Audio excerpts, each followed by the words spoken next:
ಒಂದು ಅರಮನೆ ಅಂತ ಸೌಧ ರೆಡಿ ಆಗ್ತಾಯಿತ್ತು. ದೊಡ್ಡ ಅರಮನೆ ಅಂತ ಮನೆ ಕಟ್ತಾ ಇದ್ದಾರೆ. ನೂರಾರು ಕೆಲಸಗಾರರು ಹಗಲು ರಾತ್ರಿ ದುಡಿದು ಅದನ್ನು ಪೂರೈಸೋಕೆ ಪ್ರಯತ್ನ ಮಾಡ್ತಾ ಇದ್ದಾರೆ. ಇನ್ನು 6 ತಿಂಗಳೊಳಗೆ ಅದು ಉದ್ಘಾಟನೆ ಆಗೋದು ತೀರ್ಮಾನ ಆಗಿತ್ತು. ಅದ್ರ ಪ್ರಕಾರ ಕೆಲಸ ಭರದಿಂದಲೇ ಸಾಗಬೇಕಾಗಿತ್ತು. ಆ ಅರಮನೆ ಯಜಮಾನ ಆಗಾಗ ಬಂದು ಸ್ವತಃ ಉಸ್ತುವಾರಿ ಮಾಡ್ತಾ ಇದ್ದ. ಕಟ್ಟಡದ ಛಾವಣಿ ಗೋಡೆ ಕೆಲಸ ಎಲ್ಲ ಮುಗಿದಿತ್ತು. ಒಳಗಡೆ ಅಲಂಕಾರದ ಕೆಲಸ ನಡೀತಾ ಇತ್ತು. ಈ ಗೋಡೆ ಹೊರಭಾಗಕ್ಕೆ ಅತ್ಯಂತ ನುಣುಪಾದಂಥ ಅಮೃತ ಶಿಲೆಗಳನ್ನು ಜೋಡಿಸ್ತಾ ಇದ್ರು. ಕೆಲವು ನೋಡಿದ್ದೀರಿ ನೀವು, ಆ ಮಾರ್ಬಲ್ ಎಲ್ಲ ಜೋಡಿಸ್ತಾ ಇರ್ತಾರೆ ಹೊರಗಡೆ, ಜೋಡಿಸ್ತಾ ಇದ್ರು. ಗಾರಿಯವರು ತುಂಬ ಕುಶಲರಾಗಿರ್ಬೇಕಾಗತ್ತೆ ಅದನ್ನು. ಈಗ ದೊಡ್ಡ ದೊಡ್ಡ ಫಲಕವು ಅಮೃತ ಶಿಲೆ ದೊಡ್ಡ ದೊಡ್ಡ ಫಲಕಗಳನ್ನು ಕೂಡಿಸ್ತಾರೆ. ಅದೆಲ್ಲ ಪಾಲಿಶ್ ಆದದ್ದೇ ಇರ್ತವೆ. ಅವನು ಗೋಡೆ ಕೂಡಿಸ್ಬೇಕು, ಸಿಮೆಂಟ್ ಹಚ್ಚಿ ಕೂಡಿಸ್ಬೇಕು. ಒಂದು ದಿವಸ ಯಜಮಾನ ಕೆಲಸ ನೋಡ್ತಾ ನಿಂತ್ಕೊಂಡಿದ್ದೆ, ಹೇಗೆ ಮಾಡ್ತಾರೆ ಇವರು ಅಂತ. ಗಾರ್ಯವ ಏನು ಮಾಡಿದ, ಗೋಡೆಗೆ ಸಿಮೆಂಟಿನ ಒಂದು ಪದರ ಹಚ್ಚಿದ. ಅದ್ರ ಮೇಲೆ ಚಿಕ್ಕ ಚಿಕ್ಕ ಕಲ್ಲಿನ ಚೂರುಗಳನ್ನಿಟ್ಟ. ಅದ್ರ ಮೇಲೆ ದೊಡ್ಡ ಅಮೃತ ಫಲ ಶಿಲೆಗ ಸೇಡಿಸಿದ.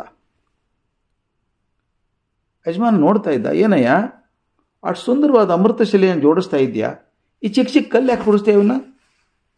ಅದು ಸರಿ ಇಲ್ಲ ಅನ್ನೋದಾದರೆ ಮತ್ತೊಂದು ಬೇರೆ ಫಲಕನೇ ಕೂಡಿಸ್ಬೋದಲ್ಲ, ಈ ಕಲ್ಲಿನ ಚೂರು ಯಾಕೆ ಅಸಹ್ಯ? ಫಳ ಹೊಳೆಯುವಂಥ ಅಮೃತ ಶಿಲೆಯಲ್ಲಿ ಈ ಚೂರು ಕಲ್ಲೇನು, ತೆಗಿಬಿಡೋಣ ಅಂದ. ಗಾರ್ಯವನು ಹೇಳಿದ, ಸ್ವಾಮಿ, ಈ ಹೊಳಪಾದಂಥ ಅಮೃತ ಶಿಲೆ ಫಲಕ ಸರಿಯಾಗಿ ಕೂಡಬೇಕಾದ್ರೆ ಈ ಚಿಕ್ಕ ಕಲ್ಲುಗಳು ಬೇಕೇ ಬೇಕು. ಈ ಚಿಕ್ಕ ಕಲ್ಲಿದ್ದಾವಲ್ಲ, ಇವೇ ಫಲಕವನ್ನು ಸರಿಯಾದ ಜಾಗದಲ್ಲಿ ಭದ್ರವಾಗಿ ಹಿಡಿದು ನಿಲ್ಲಿಸ್ತವೆ. ಅವಿಲ್ಲದೆ ಹೋದರೆ ಹಳೆಗೆ ಕಟ್ಟಿಯಾಗಿ ಕೊಡೋಲ್ಲ. ನೀವು ದಯವಿಟ್ಟು ನೋಡಿ, ಹೊರಗಡೆ ಕ್ಲ್ಯಾಡಿಂಗ್ ಅಂತ ಮಾಡ್ತಾರೆ, ಸ್ಟೋನ್ ಕ್ಲ್ಯಾಡಿಂಗ್, ಮಾರ್ಬಲ್ ಕ್ಲ್ಯಾಡಿಂಗ್ ಅಂತ ಮಾಡ್ತಾರೆ. ಅಲ್ಲಿ ಹೋಗಿ ನೋಡಿ ಹೇಗೆ ಮಾಡ್ತಾರೆ ಅಂತ. ಆ ಮಾರ್ಬಲ್ಲು ಸ್ಟೋನೆಲ್ಲ ಹಾಕಿದಾಗ ಸಣ್ಣ ಸಣ್ಣ ಕಲ್ಲುಗಳನ್ನು ಸಿಗಿಸ್ತಾರೆ. ಒಳಗಡೆ ಸಿಮೆಂಟು ಕಲ್ಲನ್ನು ಗಟ್ಟಿಯಾಗಿ ಹಿಡ್ಕೊಳ್ಳೋ ತನಕನೂ ಇವು ಅವನು ಗಟ್ಟಿಯಾಗಿ ಹಿಡಿದಿರ್ತವೆ. ಅದು ಬಹಳ ಮುಖ್ಯ. ಈ ಸಣ್ಣ ಕಲ್ಲುಗಳು ಹೊರಗೆ ಕಾಣಿಸೋದಿಲ್ಲ, ಆದರೆ ತಮ್ಮನ್ನು ಹೊರಗೆ ಕಾಣಿಸ್ಕೊಡದೆ ಅಮೃತ ಶಿಲೆಗಳನ್ನು ಹಿಡಿದಿರುವುದು ಕಾರ್ಯ ಅದ್ಭುತವಾದದ್ದು ಅಂತ ಗಾರ್ಯ ಹೇಳಿದ. ನನಗೂ ಹಾಗೆ ಅನ್ನಿಸ್ತು.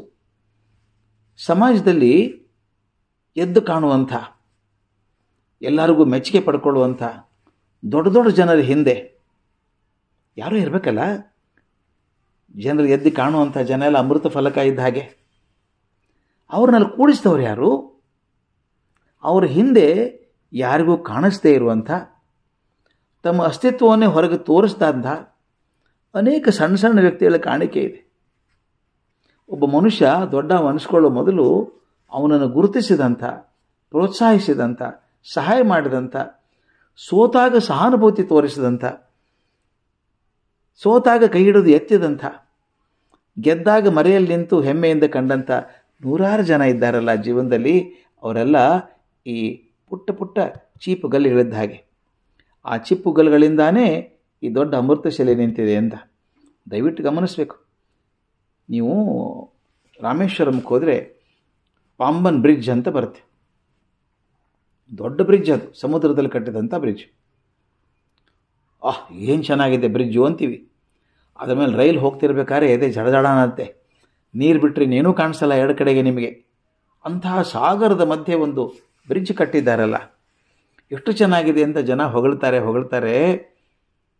ಆದರೆ ಬ್ರಿಡ್ಜನ್ನು ಗಟ್ಟಿಯಾಗಿ ನಿಂತಿದ್ದು ನೀರಲ್ಲಿ ಸದಾಕಾಲ ನೆನೀತಾ ಇರುವಂಥ, ತೆರೆಗಳಿಗೆ ಅಪ್ಪಳಿಸಿಕೊಂಡಂಥ ಆ ನೆಲ ಇದೆಯಲ್ಲ, ಭೂಮಿ ಇದೆಯಲ್ಲ, ಫೌಂಡೇಶನ್ ಅಂತ ಏನು ಕರಿತೀವಿ, ತಳಹದಿ, ಅದು ಕಾರಣ.